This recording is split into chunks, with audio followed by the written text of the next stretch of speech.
It's a wintry morning at the headquarters of the Yorkshire Air Ambulance, and paramedic Gav is 4 hours into his shift. Hey, let's go speaking. A call has come in from land paramedics, who urgently need the team's assistance. Job, guys.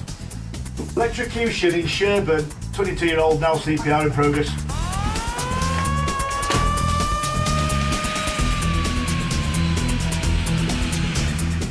A man is fighting for his life 50 miles from base. Within minutes, paramedics Pete and Andy are on board Helimed 99 with Dr. Neil. A good update from scene is that the DCA just keyed on scene. Police are on scene doing CPR on this chap. Believed to have been electrocuted by some machinery. Any further updates, I'll pass over the airwaves. So we've been tasked to a cardiac arrest in North Yorkshire for a male in his 20s who's been electrocuted. As a result of the electrocution, his heart stopped. The police are on scene and they're doing CPR. We will examine the patient for evidence of a burn-related injury, but broadly that's not our focus because there isn't very much we can do about that. Yeah, quick update from scene. What they've found is that this patient, they believe, may have had a fall/stroke electrocuted, fallen up to 5 metres. It's a bit of a difficult extrication to get him off this machinery, but they do think he may need an RSI. Is it the big unit then here, big grey one? Oh, it's there. Yeah, you got the ambulance. Yeah. Well, there's 2 DCAs there, so they can bring to us, can't they? Yeah, it's going to be the car park guys. Are you happy with that? This field is gated off. Yep, that's fine. Alright, so my approach is going to be just down here. Yep, over the rear stanchion. Got one just on my knee here, and then 10 o'clock. Am I clear of it? You're clear of that, yeah. Clear of all stanchions, no floors, no people. Trail's good. Right, so I'm just going straight down. Right, you clear out. Thanks, Luke. And landed. Yeah, we've got a lift. We've got a lift, guys, as well. It's literally just there. I'll bring another helmet, I'll bring the vent, and I'll bring the bloods. Yeah. All right. It's 27 minutes since the 999 call, and the team are on the ground at a rural industrial unit.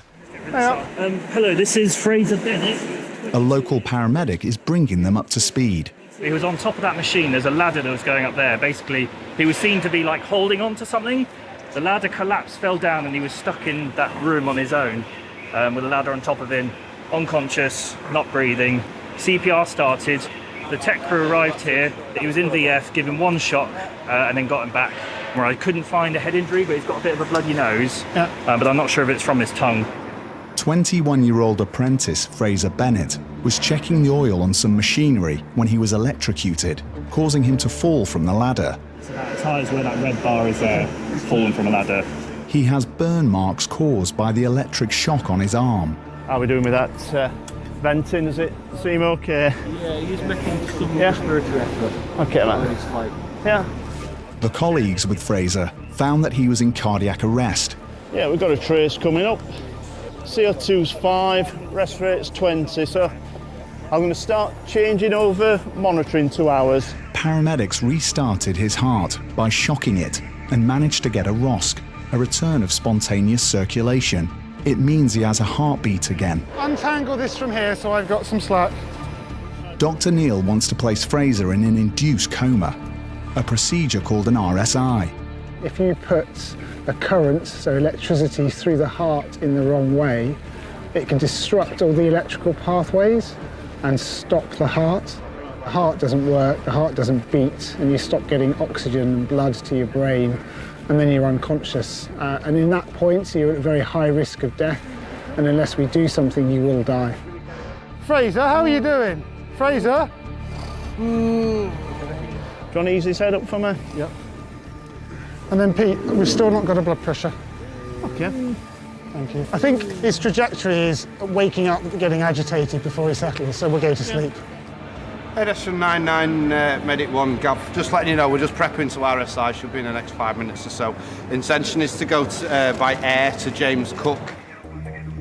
An RSI requires precision and preparation, and Fraser's life depends on it. Pete and Andy, I'm just going to give him a bit of ket just to settle him down. Yeah. So we have a 4-blade, 8-tube tester. You've got all your circuit. You happy with the circuit you've got there? Yes. So guys, I think we're set up. We'll do the checklist, we'll get the tube in, and then we'll go to the aircraft. Surgical kit, Jim. That's fine, just stay in the bag. No, no meals, no cricoid, assistant, team. Okay, let's go to sleep. If I give all 3 drugs, can you flush them afterwards? I'll let you know when. Okay, the minute can start now, thank you. Epiglottis Pete and no bougie tube. Thank you. Got a sort of grade 2-ish for you, mate. The anaesthetic process involves giving 3 drugs, a short-acting painkiller, a drug that actually puts you to sleep and slows down your brain activity, and we give another drug that paralyses you, so stops your muscles working, which means you stop breathing. And at that point, we then put a tube into your windpipe, your trachea, and then connect you to a ventilator so that we can breathe for you. Right, the cuff is through the cords. 23 centimetres. 23? Sats are 95, chest is going up and down, and we've got CO2, and his CO2 is very high. The team have successfully taken over Fraser's airway, but he needs hospital care fast. He's been briefly in cardiac arrest. The crew have managed to get a ROSC. He's become agitated, which is quite common because of hypoxia afterwards. So we've had to administer an anaesthetic here and now just to try and protect his brain and keep his airway open. Who was first on scene? We were. And you shocked and got a ROSC? Yeah. You may well have saved his life. Thank you. The excess levels of carbon dioxide in Fraser's blood are a worrying sign. It could mean the time he spent in cardiac arrest has caused brain damage. Ready, steady, go. Systolic's 130, Sats are 98, heart rate's 90, CO2's come down to 8.2. This medic one, just pretend to lift, mate. Fraser's being flown to the James Cook Hospital in Middlesbrough. We've given him some drugs to provide a pre-hospital anaesthetic, and in doing so we've been able to ventilate him, so we put him on a breathing machine so that we can now control his breathing for him and keep him asleep in a controlled fashion in a medically induced coma. As the team fly north, the wintry weather is getting worse. Okay, so a little bit of snow circulation. I'm not expecting too much. Everything's stable, Neil, still. Cool. Just as it was. Cool. Just starting to brush snow Yeah, off now. okay, so I've got good visuals, continuing, and we are down. Fraser's life is still on the line. We do everything that we can to give him the best possibility of a good recovery afterwards. But the hard work from our patient's perspective, and in Fraser's case, really starts once they leave intensive care and get onto the ward. And that can be months or years of ongoing recovery and rehab. It's now up to the hospital trauma team to bring Fraser out of his coma. Only then will the effects of today's accident be clear. In North Yorkshire, 22-year-old Fraser Bennett is reflecting on what has started as an ordinary day at work. It was a routine maintenance job. It was to go up a press. It was a general check of the machine. All I remember was being up a ladder enduring electric shock. Fraser woke from an induced coma 3 days later at James Cook Hospital.